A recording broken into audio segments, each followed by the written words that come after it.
नमस्कार, study group 9-6 में आप सभी का एक बार पुनः स्वागत है। आप सभी जानते हैं कि इस समय हम लोग अपनी रिवीजन सीरीज़ चला रहे हैं।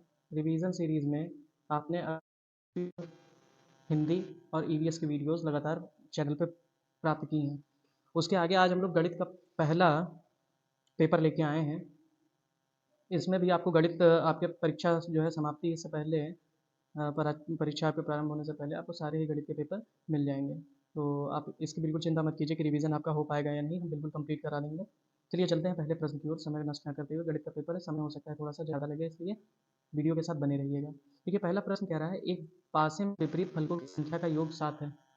पासे में विपरीत फलकों की संख्याओं का योगफल 7 है। देख लीजिए विपरीत फलकों का बात, विपरीत फलक की बात नहीं, एक फलक नहीं, एक से ज़्यादा फलक। तो देखिए कौन से में हो सकता है? देखिए एक 5 है यहाँ पे एक कुछ है ही नहीं, तो ये तो बिल्कुल ऑप्शन गलत हो जाएगा, ऑप्शन ए। दूसरे में 2 और 1 3 है, और यहाँ भी 6 और 4 है, यहाँ कुछ नहीं है, तो ये नहीं बनेगा। ऑप्शन संख्या सी पे देखते हैं।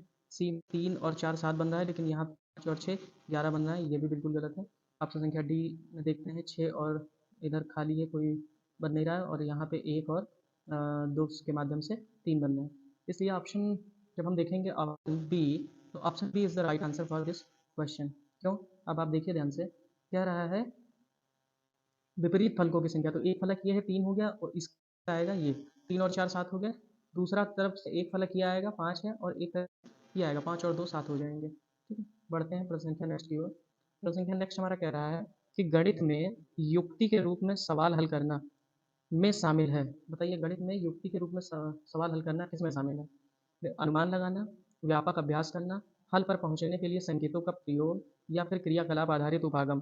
देखिए जब आप युक्ति के आधार पर सवाल लगाएंगे तो ये आपके क्रियाकलाप आधारित उपागम में शामिल हो जाएगा, इसलिए ये बिल्कुल राइट आंसर। बाकी तीनों ही हमारे रॉन्ग आंसर होंगे। ठीक है, पढ़ते हैं नेक्स्ट प्रश्न की ओर। प्रश्न संख्या 3। प्रश्न संख्या 3 हमारा कह रहा है के आकार में प्राथमिक कक्षाओं में आकार और स्थान की समझ विकसित करने के लिए किए जाने वाले निम्नलिखित कार्यों को क्रम से लगाइए। देखिए हमको क्रम से लगाना है, और क्रम पढ़ते रहिएगा कि कैसे कैसे हो सकता है। पहला कह रहा है कि 2D आकार की भुजाओं और शीर्षों का अवलोकन करते हुए उनकी विशेषताओं का मिलान करना। दूसरा कह रहा है 2D आकार की विशेषताओं को सहज बुद्धि का वर्णन करना। और तीसरा है ऑप्शन 2D आकारों को छाँटना। और चौथा है विभिन्न 2D आकारों की भुजाओं, शीर्षों और विकर्णों की गणना करते हुए उनका वर्णन करना। अब ध्यान से देखिए, जब भी हम कहेंगे इसको अगर क्रम से लगाना हो, तो सबसे पहले हम क्या करेंगे, उसको छाँटेंगे। उसके बाद क्या करेंगे, उसके बाद हम देखेंगे कि आकार की भुजाओं और शीर्षों का अवलोकन करेंगे, और देखेंगे कि उनकी विशेषताओं का मिलान हो रहा है या नहीं। तो विशेषताओं का मिलान करेंगे, ये हमारा दूसरा हो जाएगा। और तीसरे क्रम पे हमारा आएगा उनकी विभिन्न 2D आकार की भुजाओं, शीर्षों और विकर्णों की गणना करते हुए उनका वर्णन करना, ये हमारे क्रम में तीसरा स्थान आएगा। और चौथे स्थान पे आएगा उनकी जो है सहज बुद्धि के साथ वर्णन करना। ठीक है, तो 3 1 2 और 4, 3 1 3 1 3 1 4 और 2, 3 1 4 और 2 ऑप्शन ए में हमारे आ रहा है, इसलिए राइट आंसर होगा हमारा ऑप्शन ए। ठीक है, बढ़ते हैं नेक्स्ट अगले प्रश्न की ओर। अगला प्रश्न हमारा कह रहा है गणित में निदानात्मक परीक्षण का उद्देश्य है। अब बताइए गणित में निदानात्मक परीक्षण का उद्देश्य क्या होता है? देखिए गणित में निदानात्मक परीक्षण होता है, इसका उद्देश्य होता है बच्चों ने जिस भी प्रकार से प्रश्न को समझा है, उसमें यदि अगर वो कोई टर्म भूल गया है, पद भूल गया है, ठीक है, या भूल तो नहीं रहा है, इस बात की बच्चों की में सहज निहित रिक्तियों को जानना, यही होता है हमारा निदानात्मक परीक्षण। और ऑप्शन पढ़ते हैं कि कौन सा हमारा निकल के आता है। सत्रांक परीक्षा के लिए प्रश्न पत्र की योजना बनाना, बिल्कुल नहीं। अभिभावकों को फीडबैक देना, ये भी नहीं। प्रगति पत्र को भरना, तीनों ही नकारात्मक है। बच्चों की समझ में निहित रिक्तियों को जानना ही हमारा मुख्य कार्य है। ठीक है ना, option b is the right answer. बढ़ते हैं प्रश्न संख्या 5 हमारा कह रहा है कि जब राजन के सामने शाब्दिक समस्याएं आती हैं, तो वो प्रायः पूछता है मैं जमा करूं या करूं या भाग घटाओ, यहाँ पे घटाओ होगा, या भाग। इस तरह के प्रश्न बताते हैं कि क्या प्रश्न बता रहे हैं, ये हमको बताना है। और भाग हो सकता है, बिल्कुल गलत। अगर ऐसा होता तो वो मन में प्रश्न पूछता। राजन कक्षा में बाधा डालने का अवसर खोजता है, बिल्कुल गलत। राजन को भाषा समझने में कठिनाई होती है, ये भी बिल्कुल नहीं। देखिए राजन जो है उसको संक्रियाओं का समझ नहीं है, उसको संक्रियाओं का समझ नहीं है, इसी वजह से वो बार बार कहता है कि मैं जमा करूँ या घटाओ, मैं गुणा करूँ या भाग। Option D is the right answer. Next है प्रश्न संख्या 6। अब ध्यान से देखिएगा इसको।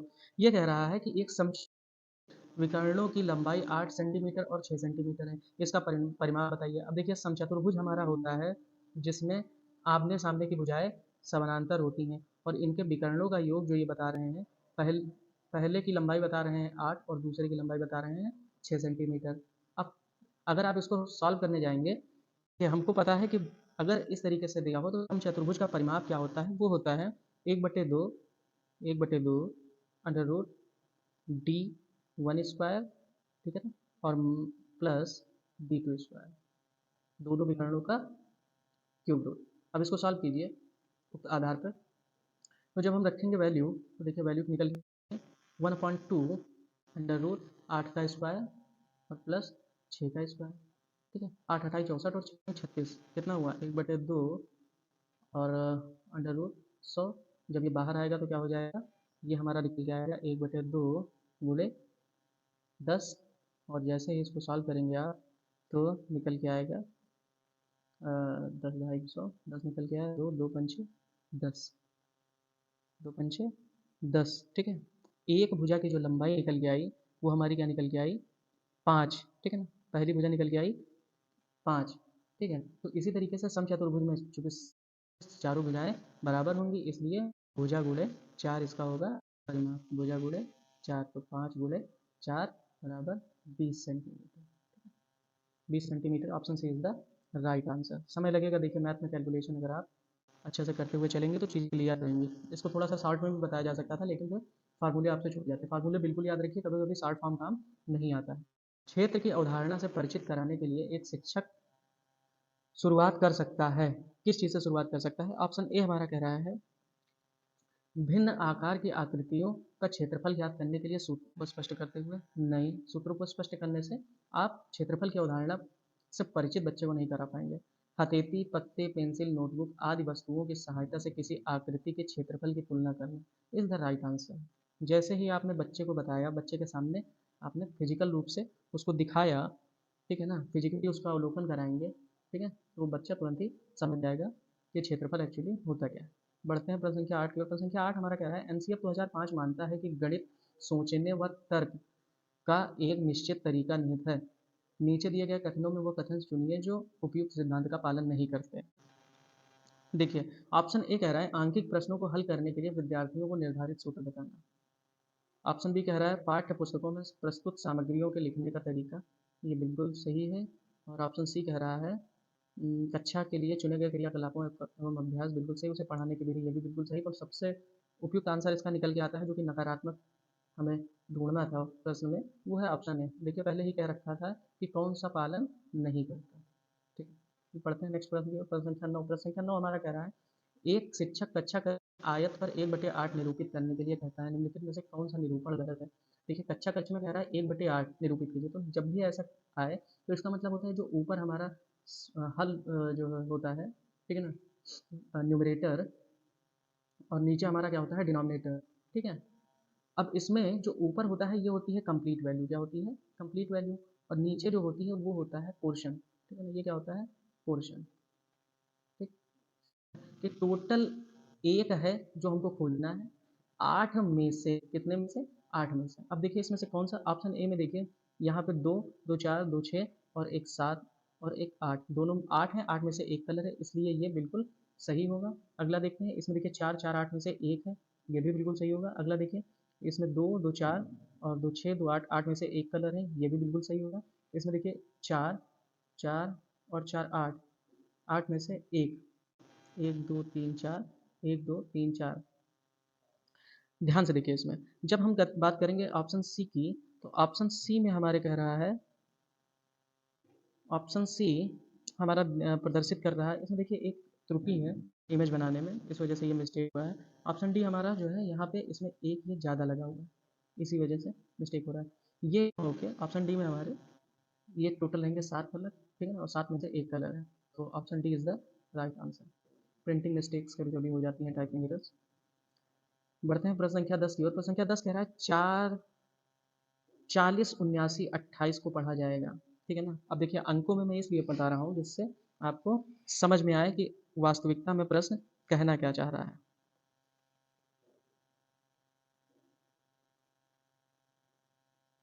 चलिए, हाँ, तो ऑप्शन ए हमारा कह रहा है 4,07,928। ऑप्शन बी कह रहा है 4,79,028। ऑप्शन सी कह रहा है 47,928 और ऑप्शन डी कह रहा है 40,928। अब उपयुक्त को अगर आप क्रम के अनुसार लगा भी लें तो क्या आएगा, इकाई, दहाई, सैकड़ा, हजार, 10,000 और लाख। तो ये कितना हो गया, 4,07,928। इसलिए option A is the right answer. ठीक है, बढ़ते हैं नेक्स्ट प्रश्न, प्रश्न संख्या 11 की ओर। प्रश्न संख्या 11 हमारा है, माप की अवधारणा को विकसित करने हेतु अपनाए गए निम्नलिखित कार्यों को क्रम से लगाइए। निम्नलिखित कार्यों को क्रम से लगाइए। पहला है, शिक्षार्थी लंबाई मापने के लिए मानक इकाइयों का प्रयोग करते हैं। ऑप्शन बी हमारा कह रहा है, शिक्षार्थी लंबाई को मापने के लिए अमानक इकाइयों का प्रयोग करते हैं। ऑप्शन थ्री, शिक्षार्थी सरल अवलोकन द्वारा वस्तुओं को स्थापित या सत्यापित करते हैं। और ऑप्शन चार हमारा कह रहा है, शिक्षार्थी मीटर या मैट्रिक इकाइयों के बीच संबंधों को समझते हैं। देखिए, जब भी आप अवधारणा विकसित करने हेतु बताएंगे तो सबसे पहले बच्चा क्या करेगा, सरल अवलोकन से अपने आप को वस्तुओं के साथ सत्यापित करेगा। ये होगा हमारा क्रम एक। दूसरा जो हमारा निकल के आएगा, स्टेप टू, इसका क्या होगा, स्टेप टू हमारा होगा कि शिक्षार्थी लंबाई मापने के लिए अमानक इकाइयों का प्रयोग करेंगे। ठीक है ना, जैसे क्या होता है, एक बित्ते, दो बित्ते, एक हाथ, दो हाथ, चार हाथ, ठीक है ना, इस तरीके की। तो ये दूसरा क्रम आएगा। तीसरा क्रम हमारा निकल के आएगा, शिक्षार्थी लंबाई को मापने के लिए मानक इकाइयों का प्रयोग करेंगे। ठीक है, और चौथा निकल के आएगा सबसे लास्ट में कि मैट्रिक इकाइयों की बीच के संबंध को समझेंगे। ठीक है सब।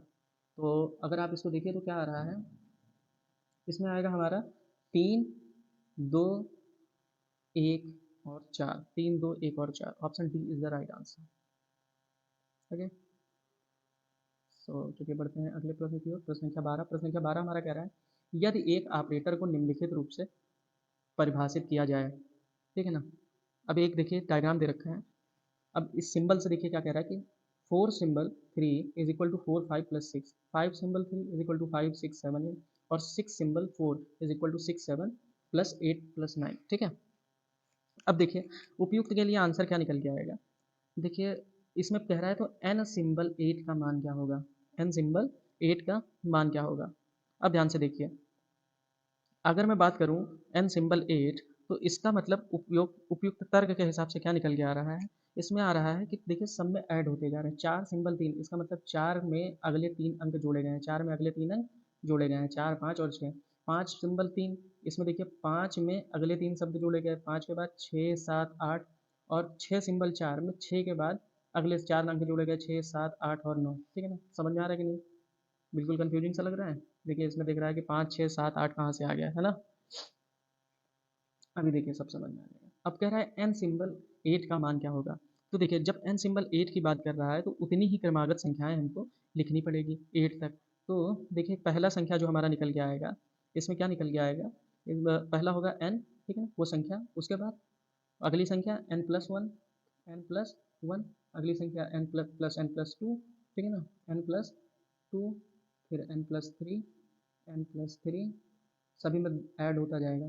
फिर n plus four, n plus four, n plus five, n plus five, n plus six, n plus six, n plus seven और एन प्लस एट। सारे के सारे एक साथ ऐड होते जाएंगे। ठीक है, अब जब इस क्रम में आप उक्त को लगा लेंगे तो देखिए क्या निष्कर्ष आपके साथ निकल के आएगा। जो निष्कर्ष निकल के आएगा आप इसको सॉल्व कर लीजिएगा। निष्कर्ष निकल के आएगा eight n plus twenty eight. क्या निष्कर्ष निकल के आएगा, eight n plus twenty eight. Eight n plus twenty eight is the right answer. अब देखते हैं ऑप्शन में eight n plus twenty eight कहाँ आएगा, eight n plus twenty eight is the right answer, option c. बढ़ते हैं अगले प्रश्न की ओर। प्रश्न संख्या 13। प्रश्न संख्या 13 कह रहा है, बच्चे के पर्यावरण में जो वस्तुएं लुढ़कती या फिसलती हैं, कक्षा में चर्चा शुरू करो। बच्चे के पर्यावरण में जो वस्तुएं लुढ़कती हैं या फिसलती हैं, कक्षा में चर्चा शुरू करो। बच्चों को उनका आकार देखने और समझने में कैसे कुछ वस्तुएं लुढ़कती हैं और कुछ फिर सहायता करें। एनसीईआरटी की कक्षा 2 की पाठ्य पुस्तक में इस तरह का यह सुझाव समझने शिक्षक को समझने में मदद करते हैं। ठीक है, ठीक। देखिए ये प्रश्न चर्चा शुरू करें, फिर उसके बाद बच्चों को आकर देखने और समझने में। ठीक, अब देखिए ऑप्शन पढ़ते हैं। ऑप्शन ए हमारा कह रहा है, चर्चाएं बहुविध परिप्रेक्ष्य को कक्षा में स्थान देती हैं। ठीक है, ऑप्शन बी हमारे कक्षा में स्थान देती है, बिल्कुल सही है, लेकिन सहायता क्या करेंगे ये पूछ रहा है।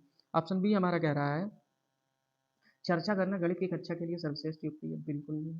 ऑप्शन सी कह रहा है आसपास की चीज़ों के बारे में बच्चों का ध्यान आकर्षित करना शिक्षकों के लिए अनिवार्य है, ये भी नहीं होगा। ऑप्शन डी हमारा कह रहा है निदर्शन से संपूरित चर्चाओं विद्यार्थियों को संकल्पनाओं को बेहतर तरीके से समझने में कार्य करती है। देखिए यही बिल्कुल सही है, ठीक है? जब आप किसी चीज़ को प्रदर्शित करेंगे तो बच्चा क्या करेगा, उसको बेहतर तरीके से समझ पाएगा और उसको उसका उसकी सहायता से शिक्षक जो है बेहतर तरीके से शिक्षार्थी को समझा भी पाएगा, ठीक है। बढ़ते हैं अगले संख्या प्रश्न संख्या की ओर। प्रश्न संख्या 14 हमारा कह रहा है एक अच्छा गणितज्ञ होने के लिए डैश जरूरी है। क्या जरूरी होता है एक अच्छा गणितज्ञ होने के लिए? ऑप्शन ए हमारा कह रहा है सवालों के उत्तर देने की तकनीक में निपुणता। क्या ये अच्छा शिक्षक होने के लिए जरूरी है? हाँ, होना चाहिए, लेकिन उपयुक्त प्रश्न में ये जो है उचित आंसर नहीं है। अधिकतर सूत्रों को याद करना, रटना, याद करना बिल्कुल नकारात्मक। बहुत ही जल्दी सवालों को हल कर देना, ये भी बिल्कुल नकारात्मक। सभी अवधारणाओं को समझना, लागू करना और उनमें संबंध बनाना इज द राइट आंसर, ठीक है ना। कितने अवधारणाएं हैं, मान लीजिए एक से अधिक सूत्र हैं, तो एक से अधिक सूत्र एक दूसरे से कैसे संबंधित हैं या कितनी अवधारणाएं और उसमें बनाई जा सकती हैं, अगर उसके बीच में संबंध स्थापित कर रहा है शिक्षक बहुत ही बेहतरीन कार्य कर रहा है। बढ़ते हैं प्रश्न संख्या 15 की ओर। प्रश्न संख्या 15 हमारा कह रहा है कुछ आमों का भार 2 किलो 600 ग्राम है, ठीक है, और कुछ सेबों का भार 1 किलो 450 ग्राम है। तो आमों का भार सेबों के भार से कितना अधिक है?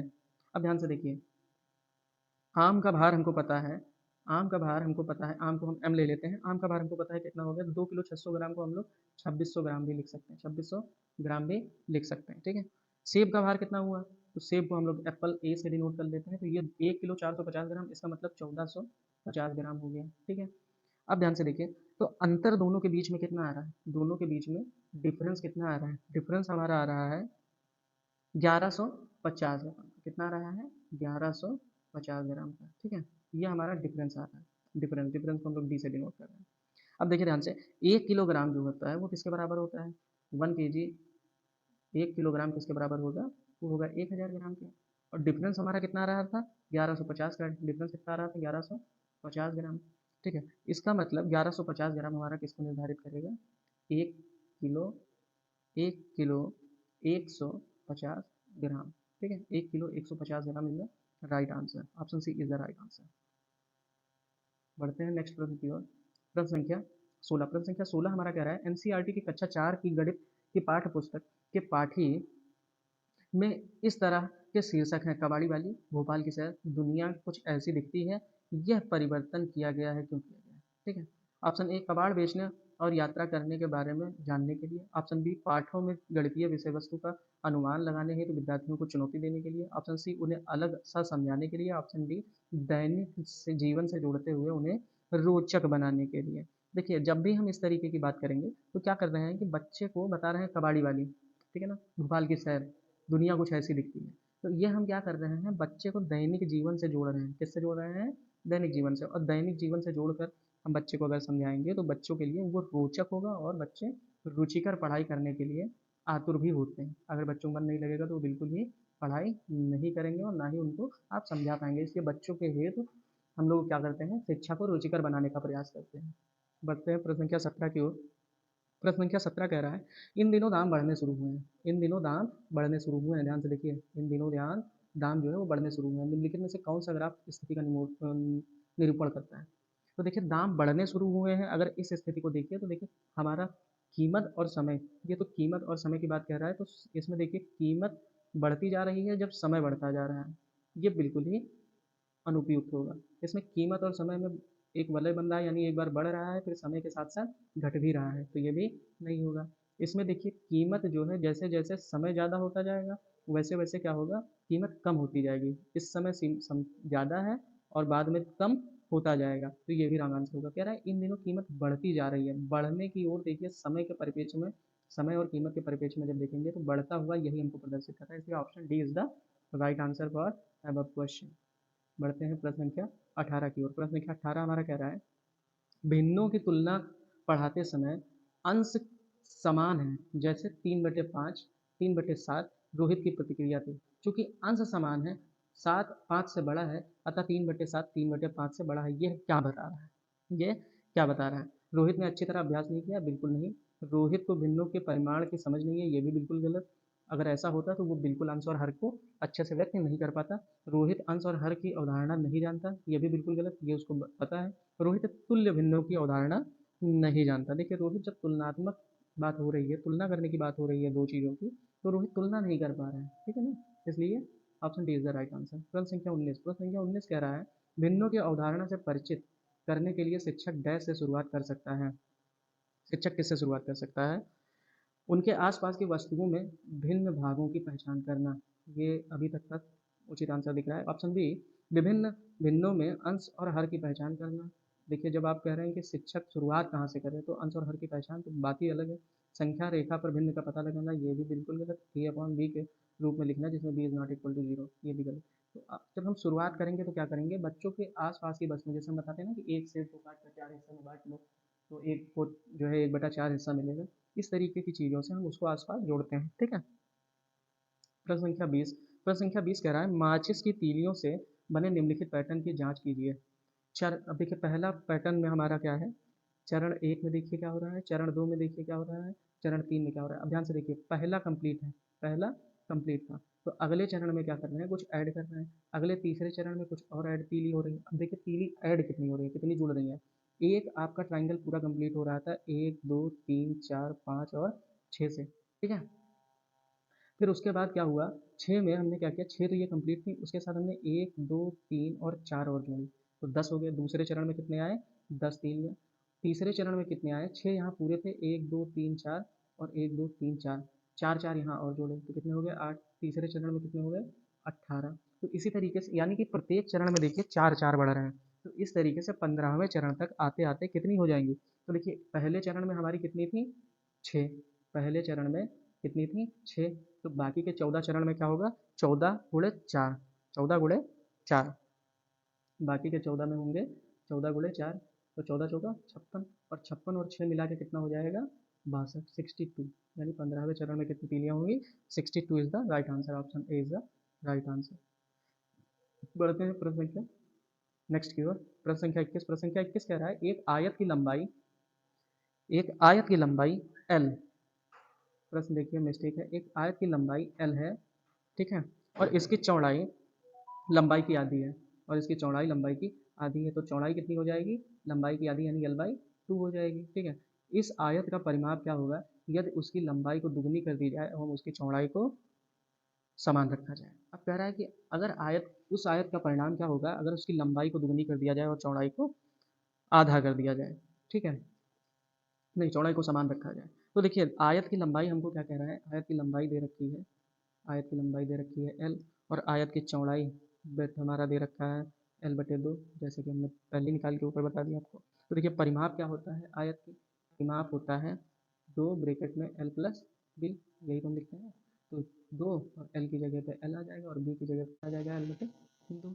अब ध्यान से देखिए ये हो जाएगा 12 plus l 3l, 2l plus l 3l, 3l/2, ठीक है। तो 2 जोड़े 3l/2, 2 से 2 कैंसिल और कितना 3l, ठीक है ना, कितना बचे 3l, ठीक।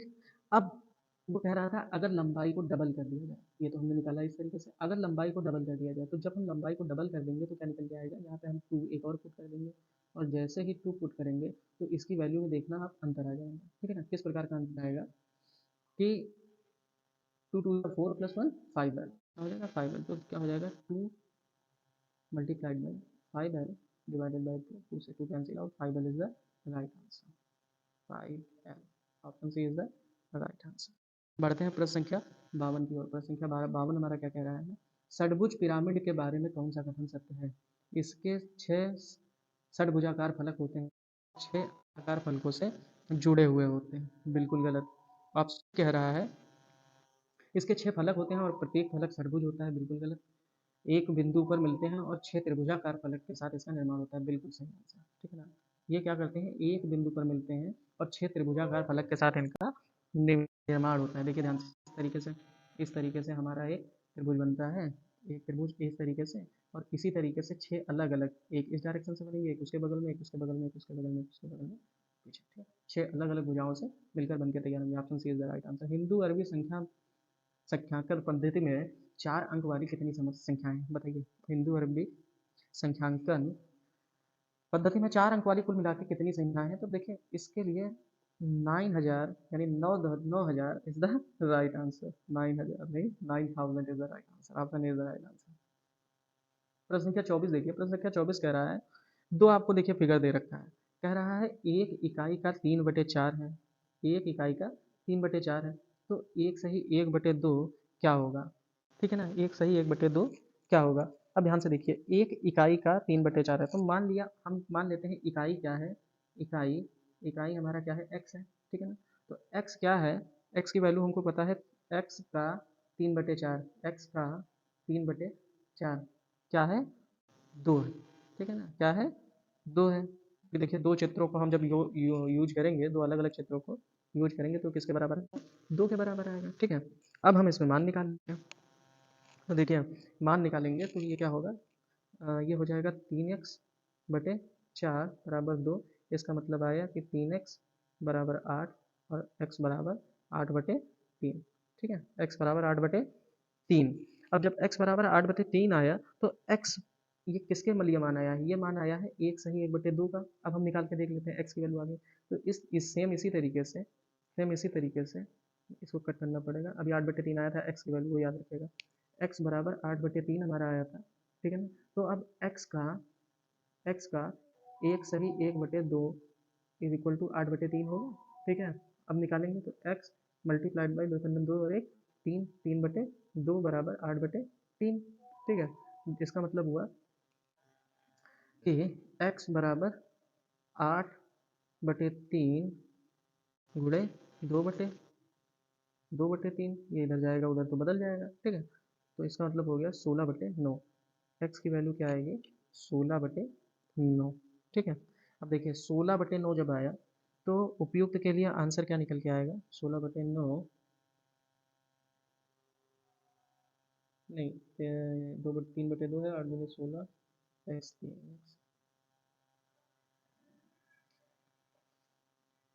3/2 x इधर से इधर आया, इसको भाग होगा 3/2 2 ऊपर।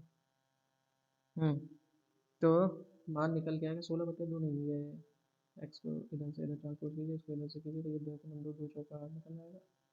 3 से 3 कट जाएगा, बचेगा हमारा 4। हाँ, option c 4 is the right answer. 4 option D is the right answer. ठीक है, 4 आएगा। नेक्स्ट प्रश्न संख्या 25 कह रहा है 49,532 का सन्निकट हजारवा भाग होगा। देखिए, जब हम सन्निकट हजारवे की बात करें तो जिस भी स्थान की बात करते हैं उसके पहले वाले अंक को देखते हैं कि वो क्या है। ठीक है, हजारवे की बात कर रहे हैं तो देखेंगे क्या वो 5 से ज़्यादा है या 5 से कम है। अब जैसे ही हमने देखा 532, तो 532 क्या है? 500 से ज़्यादा है। 532 क्या है? 500 से ज़्यादा है। इसलिए इसका जो सन्निकट मान होगा वो क्या होगा? 50,000 होगा। क्या होगा? 50,000 इज द राइट आंसर। ठीक, समझ गए? तो पिछली संख्या में अगली संख्या में एक जुड़ जाता है। जब भी ऐसा होता है तो क्या होता है? एक जुड़ जाता है। तो 49 में एक जोड़ेंगे तो आप 50, बाकी पीछे के सारे क्या हो जाएंगे? 0 0 में कन्वर्ट हो जाएंगे। 50,000 इज द राइट आंसर। बढ़ते हैं नेक्स्ट प्रश्न। प्रश्न संख्या 26। प्रश्न संख्या 26 हमारा कह रहा है निम्नलिखित में से कौन सी महत्तम संख्या है? कौन सा महत्तम संख्या है? देखिए, जब आप इस तरीके से देख रहे हैं तो वैसे भी बहुत ज़्यादा कुछ है नहीं, तो आप जोड़ना चाहें तो जोड़ लीजिए। 2 + 2 + 2 कितना हुआ? 6। 6 की पावर 2 इज इक्वल टू 36। 4 की पावर ये हुआ 16। ये हुआ 2 दूनी 4 दूनी 8, 8 दूनी 16। ठीक है ना, 2 दूनी 4 दूनी 8, 8 दूनी 8 अठाई 64। ये हो जाएगा 64 ऑप्शन सी। और ये हो जाएगा 2 + 2 4, 4 की पावर 4 16 और 16। 16 और 16 का जब हम गुणन करेंगे तो कितना आएगा? 16 और 16 का आएगा 256। इसलिए राइट आंसर क्या होगा? Option D is the right answer. बढ़ते हैं नेक्स्ट प्रश्न की ओर। प्रश्न संख्या 27। प्रश्न संख्या 27 देखिए, एक तालिका दे रखी है। एक तालिका दे रखी है। नई दिल्ली से जाने का समय, फरीदाबाद से आने और जाने का समय और मथुरा से आने और जाने का समय 3 बसों की श्रेणी है, 1 2 और 3। तो पहले प्रश्न पढ़ लेते हैं। देखिए, इनमें से कौन सी बस दिल्ली से मथुरा पहुंचने में सबसे कम समय लेगी? कौन सी बस दिल्ली से मथुरा पहुंचने में सबसे कम समय लेगी? देखिए, बात कर रहा है दिल्ली से मथुरा। दिल्ली से मथुरा, तो बस संख्या 1 देखिए 7:15 पे चली, पहुंची कब? 0:40 पे। 7:15 पे चली और 0:40 पे पहुंची। तो 7:15 से लेके 0:40 तक का जब आप अवलोकन करेंगे तो कितना निकल के आ रहा है? 5 घंटे और 25 मिनट। 5 घंटे 25 मिनट। ठीक है, ऑप्शन अब बस संख्या 2 देखिए, 12:30 से चल के 18:10 पे पहुँच रही है, 12:30 से चल के 18:10 पे पहुँच रही है। तो इसमें जब समय ओपन करेंगे तो निकल के आएगा 5 घंटा 40 मिनट, 5 घंटा 40 मिनट। अब बस संख्या 3 देखिए, बस संख्या 3 4:45 पे चढ़ के और 9:55 रात को पहुँचा देती है। तो ये कितना लग रहा है, ये 5 घंटे और 5 घंटे और 10 मिनट लगेगा, 5 घंटे और 10 मिनट। तो देखिए जो बस संख्या 3 है उसको सबसे कम समय लगेगा, बस संख्या 3 को सबसे कम समय लगेगा, इसलिए राइट आंसर होगा बस संख्या 3। बस संख्या 3 is the right answer, option D. बढ़ते हैं अगले प्रश्न की ओर, प्रश्न संख्या 28। प्रश्न संख्या 28 हमारा कह रहा है कि भिन्नों का योग पढ़ाते समय शिक्षक नीचे दी गई हुई एक त्रुटि ज्ञात हुई, ठीक है ना। 1/2 + 1/3 इज इक्वल टू 2/5। अब देखिए बच्चा क्या नहीं समझ पाया है ऐसी स्थिति में, बच्चा क्या नहीं समझ पाया है। देखिए बच्चे साथ कौन सा उपचारात्मक कार्य करेंगे आप, देखिए बच्चा क्या है, लघुत्तम समापवर्ग की अवधारणा को समझने में बच्चे की सहायता करेंगे, क्योंकि बच्चा क्या नहीं समझ पा रहा है, एलसीएम नहीं निकाल पा रहा है, लघुत्तम निकाल पा रहा है। उसने वो जैसे ऊपर हर जब बराबर होते हैं उसी अवस्था में उसको जोड़कर लिख दिया, लेकिन हर जब बराबर होते हैं तो उनमें से कॉमन हो जाता है। और ऐसी अवस्था में क्या होगा, हारों के बीच का क्या लेते हैं, एलसीएम लेते हैं, लघुत्तम समापवर्ग, ठीक है, उसके बाद हल करते हैं। Option A is the right answer. प्रश्न संख्या 29। प्रश्न संख्या 29 देखिए हमारा कह रहा है, विकास 56 विद्यार्थियों की कक्षा को गणित पढ़ाता है। कथन है, विकास 56 विद्यार्थियों की कक्षा को गणित पढ़ाता है। उसका यह विश्वास है कि यदि परीक्षा के तुरंत बाद प्रतिपुष्टि या फीडबैक दी जाए तो वह प्रभावी होती है। वह 10 अंकों की एक छोटी कक्षा परीक्षा का आयोजन करता है। प्रभावी तरीके से प्रतिपुष्टि यानी फीडबैक देने का सबसे अच्छा तरीका कौन सा है, सबसे अच्छा तरीका कौन सा है। देखिए वो यादृच्छिक रूप से किसी भी एक की कॉपी का चयन करे और बोर्ड की सहायता से उस कॉपी में उत्तर प्राप्त करने की विधि पर चर्चा करें, ये नहीं हो सकता है। ऑप्शन बी, वो विद्यार्थी को एक दूसरे के उत्तरों की जांच करने दे, बिल्कुल ये भी नहीं हो सकता है। ऑप्शन सी, वह प्रत्येक सवाल को हल बोर्ड पर समझाए और विद्यार्थियों से कहे कि वे अपने स्वयं के उत्तर को जांचें, ये भी नहीं होगा। ऑप्शन डी, वो पूरी कक्षा के लिए चर्चा का आयोजन कर सकता है और बता सकता है कि वे किन तरीकों से अपने उत्तरों पर पहुँचें और सही उत्तर पर पहुँचने के लिए प्रभावी युक्ति कौन सी है, ठीक है, सही पहुँचे और सही जो है युक्ति कौन सी है, इनका राइट आंसर। देखिए इसमें टाइपिंग मिस्टेक है, इस वजह से आप बिल्कुल परेशान मत होइएगा, क्योंकि क्वेश्चन मैंने ही टाइप करवाए हैं, लिख के मैंने ही नोट दिए थे, इसलिए मुझे प्रश्न रहेगी। स्टेटमेंट का प्रश्न था, बड़ा सा प्रश्न था, तो जो बड़ी चीज़ें होती हैं वो क्या होती हैं, आसानी से याद हो जाती हैं। प्रश्न संख्या 30, एक शिक्षक आकार को पढ़ाने के लिए ऐतिहासिक स्थानों के भ्रमण की योजना बना सकता है, ऐतिहासिक स्थानों के भ्रमण की योजना बना सकता है, क्योंकि ऑप्शन ए, आकार किसी भी वास्तुकला का एक अभिन्न हिस्सा है। इस तरह के भ्रमण से सभी विषयों के आपसी संबंधों का समायोजन कर सकते हैं या बढ़ावा दे सकते हैं, ठीक है ना। ऑप्शन बी, उसने उसने समय रहते अधिकांश पाठ्यक्रम पूरा कर लिया, अवकाश उपलब्ध कराने की आवश्यकता है, बिल्कुल गलत। यह गणित की रोजाना कक्षा के लिए एक अक्ष होगा और साथ ही संप्रेषण परक कौशलों में सुधार करने, बिल्कुल गलत। क्षेत्र भ्रमण सीबीएसई द्वारा अनुसार, बिल्कुल गलत। Option A is the right answer, ठीक है ना। बच्चा जब जाएगा तो वो विभिन्न तरीकों के विषयों पर भी आपस में चर्चा कर पाएगा, is the right answer option, ठीक है। चलिए आज का सेशन यहीं तक था। देखिए कुछ छोटी मोटी अगर त्रुटियां होती हैं तो हम लोग उसको सुधारने का प्रयास कर रहे हैं, जैसे टाइपिंग मिस्टेक हुआ और बीच बीच में आवाज़ भी कट जाती है, तो हम उस पर भी काम कर रहे हैं। और फिर इसकी अगर वीडियो आपको अच्छी लगी हो तो चैनल को सब्सक्राइब जरूर करें, ठीक है ना, चैनल को सब्सक्राइब करके जाइए। और उम्मीद जो है हमसे आप कि हम आपका पूरा का पूरा कोर्स आपका कंप्लीट है, ठीक है। कोई भी एक भी प्रश्न पत्र का एक भी सवाल नहीं छूटेगा, 2011 से लेकर 2000 हमने कहा है तो 2021 तक का पूरा पाठ्यक्रम कंप्लीट करके देंगे हर एक विषय का, ठीक है। चलिए मिलते हैं जल्दी अगले वीडियो में, जय हिंद।